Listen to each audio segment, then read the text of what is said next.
আসসালামু আলাইকুম ওয়া রাহমাতুল্লাহি ওয়া বারাকাতুহু। প্রিয় দর্শক মণ্ডলী, আজকে আলোচনা করব সূরা ইখলাস কোন সময় 3 বার পড়লে 10 বার পড়লে সাথে সাথে ফল পাবেন ইনশাআল্লাহ। সূরা ইখলাস কোন সময় পড়লে সাথে সাথে আল্লাহ তাআলা ফল পাওয়া যায় এবং মনে সব আশা পূর্ণ হবে।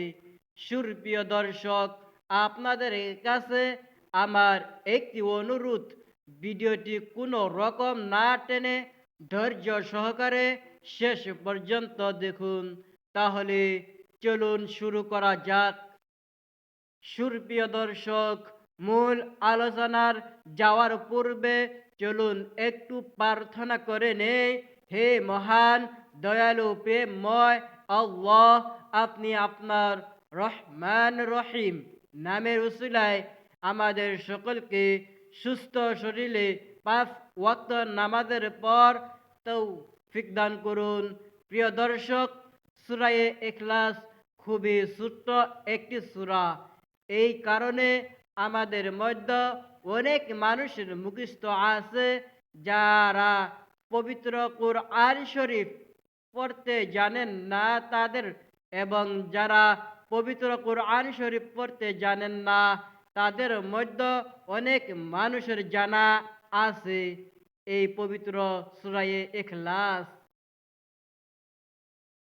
অনেক ইমাম রহিয়াছে যারা সূরা ইখলাস অনেক ছোট কিন্তু অনেক ফজিলতপূর্ণ হওয়ার কারণে তারা প্রায় সময় নামাজের মধ্যে সূরা ইখলাস পাঠ করে থাকেন। আর সূরাটি খুব ছোট হওয়ার কারণে মানুষের খুবই মুখস্থ হয়ে যায়। তারপরেও যাদের মুখস্থ নেই তাদেরকে আমি আজকে এই আমলটি বলে দেওয়ার পর মুখস্থ করানোর চেষ্টা করব ইনশাআল্লাহ। তার আগে আমি আপনাদেরকে জানাবো আমলটি কিভাবে করবেন, কোন নিয়তে পড়বেন হয়, এবং সূরা ইখলাস কি ফজিলত সম্পর্কে আমি আপনাদেরকে বলবো ইনশাআল্লাহ।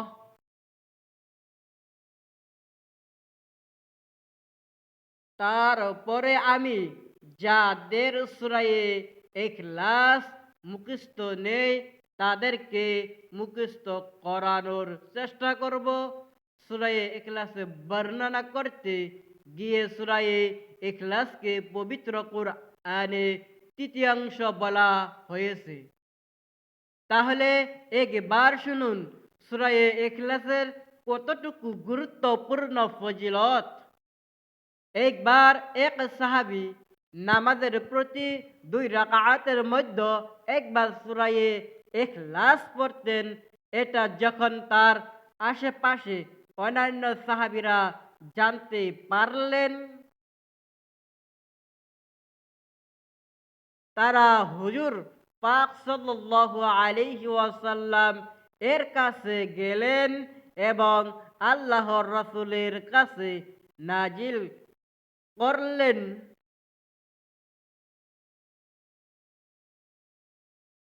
ইয়া রাসূলুল্লাহ, আল্লাহ সাল্লাল্লাহু আলাইহি ওয়াসাল্লাম এই ব্যক্তি প্রত্যেক 2 রাকাতের নামাজের মধ্যে একবার সূরা ইখলাস পড়ে থাকে। তখন আল্লাহর রাসূল সাল্লাল্লাহু আলাইহি ওয়াসাল্লাম সেই ব্যক্তিকে জিজ্ঞাসা করলেন যে এই কথা কি সত্য?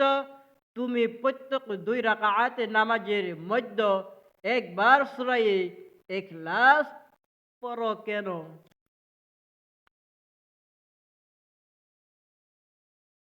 সেই সাহাবী বললেন, ইয়া রাসূলুল্লাহ সাল্লাল্লাহু আলাইহি ওয়াসাল্লাম, জি হ্যাঁ, আমি প্রত্যেক 2 রাকাতের মধ্যে একবার সূরা ইখলাস শরীফ পাঠ করি। তখন আল্লাহর রাসূল সাল্লাল্লাহু আলাইহি ওয়াসাল্লাম জিজ্ঞাসা করলেন কেন? তখন সেই সাহাবী উত্তর দিলেন, ইয়া রাসূলুল্লাহ, আল্লাহ আমার এটা খুব ভালো লাগে।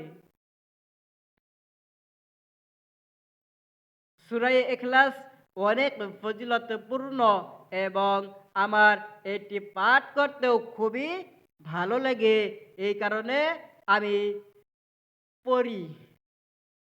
তখন আল্লাহ রব্বুল আলামিন তাকে নিষেধ করেননি এবং সেই সাহাবী এই সূরাটি পড়ার কারণে এবং এই সূরাটির প্রতি ভালোবাসার রাখার কারণে জান্নাত নসিব হবে। সুবহানাল্লাহ। আল্লাহর রাসূল হাদিস অনুযায়ী এই কথা প্রমাণিত করিয়ে দিয়ে হয়েছে। দর্শক, তো সূরা ইখলাসের প্রতি মক্কায় অবতীর্ণ সূরাটি পবিত্র কোরআন শরীফের ১১২ নম্বর সূরা। আয়াত সংখ্যা হলো ৪টি আর শব্দ সংখ্যা হলো ১৫, অক্ষর হলো ৪৭টি। এই সূরাটি আল্লাহ তাআলা অস্তিত্ব ও সত্তার সবচেয়ে সুন্দর ব্যাখ্যা রহিয়াছে, যার কারণে এই সূরাটি খুব বেশি ফজিলতপূর্ণ হয়ে থাকে। সেই কিসের তৈরি? সোনা, রূপা নাকি মাটির তৈরি? সেই কিসের তৈরি? প্রিয় দর্শক, আল্লাহ তাআলা কিসের তৈরি সেই সম্পর্কে বিস্তারিত আলোচনা। এই প্রশ্ন যখন মুসলমানদেরকে করা হলো তখন তার জবাবে এই সূরা ইখলাস আল্লাহ তাআলা নাজিল করিয়া দিয়েছিলেন। হাদিসে এসেছে, যখন এক ব্যক্তি রাসূল করিম সাল্লাল্লাহু আলাইহি ওয়াসাল্লামের কাছে গিয়ে জিজ্ঞাসা করলেন যে আমি সূরা ইখলাসকে ভালোবাসি, তখন আল্লাহ রাসূল সাল্লাল্লাহু আলাইহি ওয়াসাল্লাম বললেন, এই সূরাকে ভালোবাসার কারণে তুমি জান্নাতে যেতে পারবে। সুবহানাল্লাহ, সুবহানাল্লাহ। মুসনাদে আহমদ বাইহাকি। তো দর্শক, এখন আপনারা নিশ্চয় বুঝতে পারছেন এই সূরাটি, সূরা ইখলাস কত ফজিলতপূর্ণ। রাসূল করিম সাল্লাল্লাহু আলাইহি ওয়াসাল্লাম বললেন, তোমরা সবাই একত্রিত হয়ে যাও, আমি তোমাদেরকে কুরআনের এক তৃতীয় অংশ শোনাবো। এরপর রাসূল করিম সাল্লাল্লাহু আলাইহি ওয়াসাল্লাম সূরা ইখলাস তেলাওয়াত করা শুরু করলেন। মুসলিম শরীফের হাদিস। প্রিয় দর্শক, বিপদ আপদ বালা মুসিবতে এই সূরাটি পাঠ করলে আল্লাহ তাআলা তাকে বিপদ আপদ থেকে মুক্তি দিয়ে থাকেন ইনশাআল্লাহ।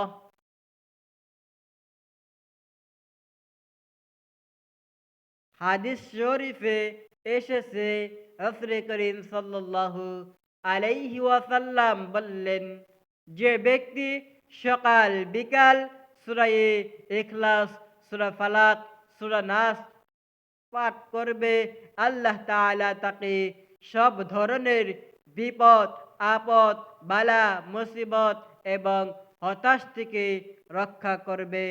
আবু দাউদ, তিরমিজি ও নাসারি শরীফে হাদিস।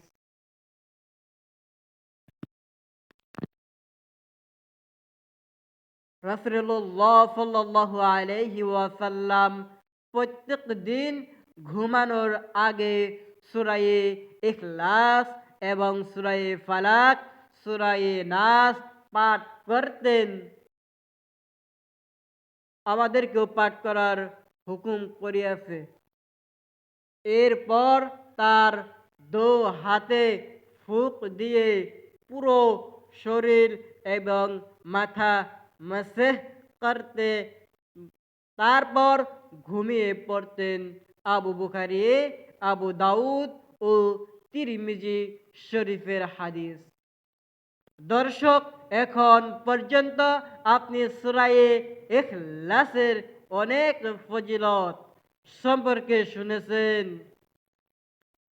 এখন আমি আপনাদেরকে জানাবো সূরা ইখলাস কখন কতবার পাঠ করলে সাথে সাথে মনের সব আশা পূর্ণ হবে এবং সব ধরনের বিপদ আপদ থেকে বেঁচে থাকতে পারবেন।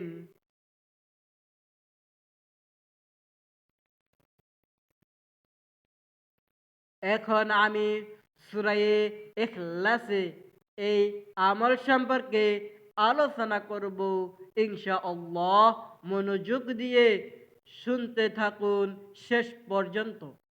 দর্শক, তো এই সূরাটি আমল করার সময় হলো শুক্রবার দিন আসরের নামাজের পর থেকে মাগরিব নামাজের আগ পর্যন্ত।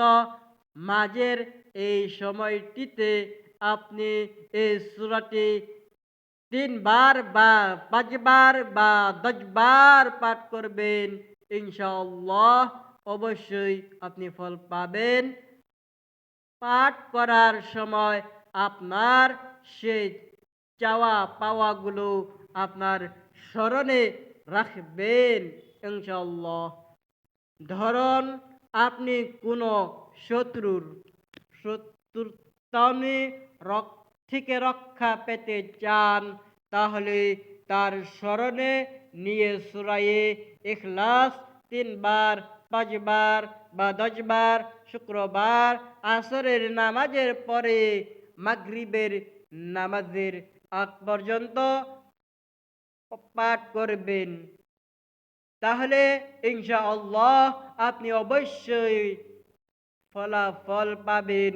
যদি আপনার নিয়ত ঠিক থাকে এবং আপনার জন্য যদি ঠিক কল্যাণকর হয়ে থাকে, আল্লাহ অবশ্যই আপনার দোয়া কবুল করবেন।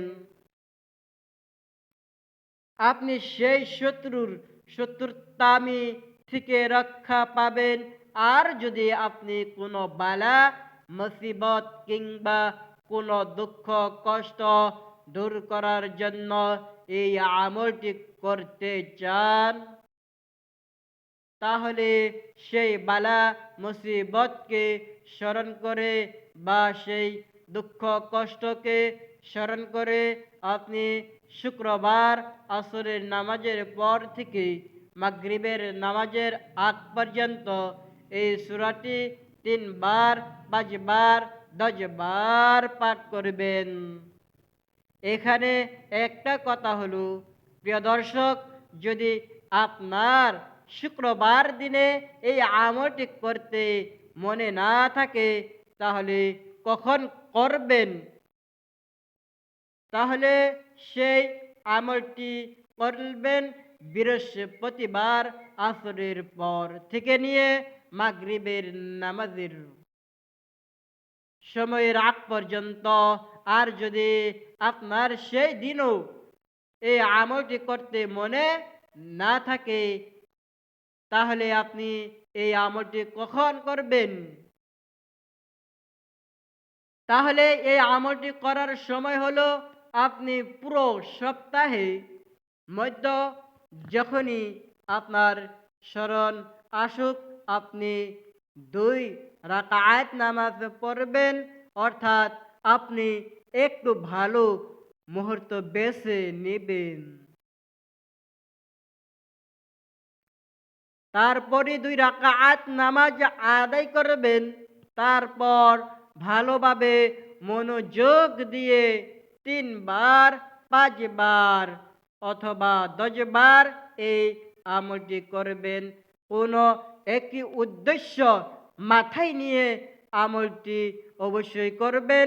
অর্থাৎ আপনার ইচ্ছা ভাবনার সাথে সাথে এই আমলটি করবেন, তাহলে হয়ে যাবে ইনশাআল্লাহ।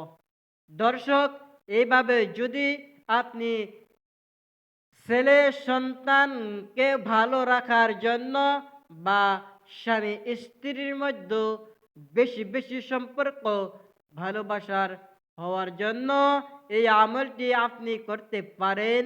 এখন যাদের সূরায়ে ইখলাস মুখস্থ নেই, আমি তাদেরকে সহি শুদ্ধভাবে শেখানোর চেষ্টা করব ইনশাআল্লাহ।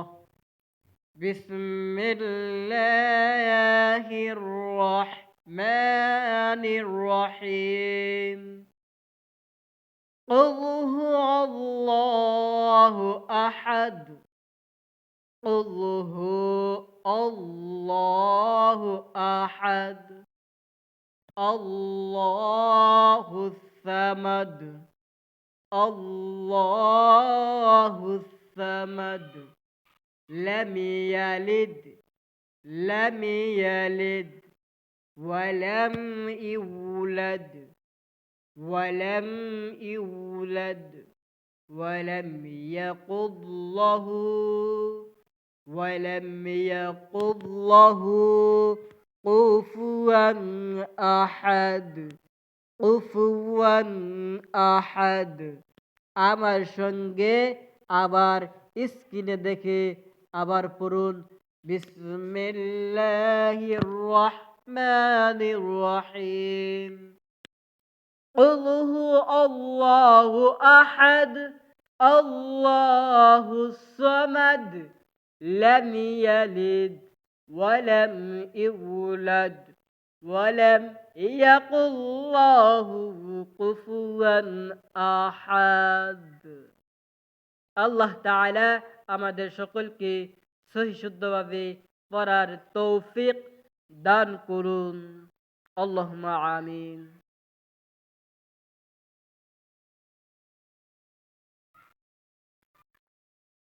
আপনি মন দিয়ে মনোযোগ দিয়ে ভালোভাবে মুখস্থ করার চেষ্টা করুন। আমি আশা করি আপনি মুখস্থ করতে পারবেন এবং আপনার ইচ্ছা আকাঙ্ক্ষা অবশ্যই পূর্ণ হবে, এতে কোনো সন্দেহ নেই। কারণ কোরআনের আমল, কোরআনের দোয়া কার্যকর হবে না এমনটা কোনো দিনও হতে পারে না। আপনি যদি নিয়ম অনুযায়ী ভালোভাবে আমলটি করেন তাহলে অবশ্যই এই আমলের সফল অবশ্যই পাবেন। আপনি যদি নিয়ম অনুযায়ী ভালোভাবে আমলটি করেন তাহলে অবশ্যই সাকসেসফুল হবেন। আর যদি আপনি এই আমলের নিয়মটি ভালোভাবে না শুনে থাকেন তাহলে আমি অনুরোধ করছি আপনি ভিডিওটি আরও একবার দেখুন এবং নিয়ম কারণটি ভালোভাবে শুনুন, তারপর এই আমলটি শুরু করুন। অবশ্যই আল্লাহ তাআলা সাকসেসফুল করে দিবে আপনাকে। দর্শক, এই পর্যন্ত আপনি জেনে নিলেন এই আমলটি কিভাবে করতে হবে এবং কখন করতে হবে এবং কোন সময় করতে হবে। সূরা ইখলাস সম্পর্কে সর্বশেষ একটি হাদিস শুনিয়ে আমি ভিডিওটি শেষ করছি। হাদিসটি খুবই গুরুত্বপূর্ণ, সৌন্দর্য। হযরতে জাবের ইবনে আব্দুল্লাহ রাদিয়াল্লাহু তাআলা আনহু থেকে বর্ণিত, রাসূল করিম সাল্লাল্লাহু আলাইহি ওয়াসাল্লাম ইরশাদ করিয়াছেন, যে ব্যক্তি তিনটি কাজ ঈমানের সাথে করতে পারেন সে জান্নাতের যে কোনো দরজা দিয়ে প্রবেশ করতে পারবেন। সুবহানাল্লাহ সুবহানাল্লাহ। প্রথম কাজটি হলো যে ব্যক্তি হত্যাকারকে ক্ষমা করে দিবে। দ্বিতীয় কাজটি হলো যে ব্যক্তি গোপন ঋণ পরিশোধ করবে। তৃতীয় নাম্বার কাজটি হলো যে ব্যক্তি প্রত্যেক নামাজের পরে 10 বার সূরা ইখলাস পাঠ করবে, সে ব্যক্তি জান্নাতে যে দরজা দিয়ে প্রবেশ করতে চাইবে সেই দরজা দিয়ে প্রবেশ করতে পারবে ইনশাআল্লাহ। জাযাকাল্লাহ। দর্শক, তাহলে আপনি জানতে পারলেন কেন সূরা ইখলাস এত ফজিলত এবং কেন এই সূরাকে কোরআনের শরীফে 1/3 অংশ বলা হয়েছে। তো এই ছিল আমাদের আজকের ভিডিও, অত্যন্ত গুরুত্বপূর্ণ একটি ভিডিও। ভিডিওটি ভালো লাগলে অবশ্যই চ্যানেলটিকে সাবস্ক্রাইব করে রাখুন, বেল আই বাটন বাজিয়ে দিবেন ইনশাআল্লাহ। জাযাকাল্লাহ। ভিডিওতে একটি লাইক দিবেন এবং কমেন্টে আমিন লিখবেন এবং অন্য মুসলিম ভাই বোনদেরকে কাছে ভিডিওটি শেয়ার করে দিবেন যেন তারাও দেখতে শিখতে পারে, আমলটি করতে পারে। আল্লাহ রাব্বুল আলামিন আমাদের সকলকে সূরা ইখলাস দিয়ে আমল করার তৌফিক দান করুন। আল্লাহুম্মা আমিন। আসসালামু আলাইকুম ওয়া রাহমাতুল্লাহ ওয়া বারাকাতুহু।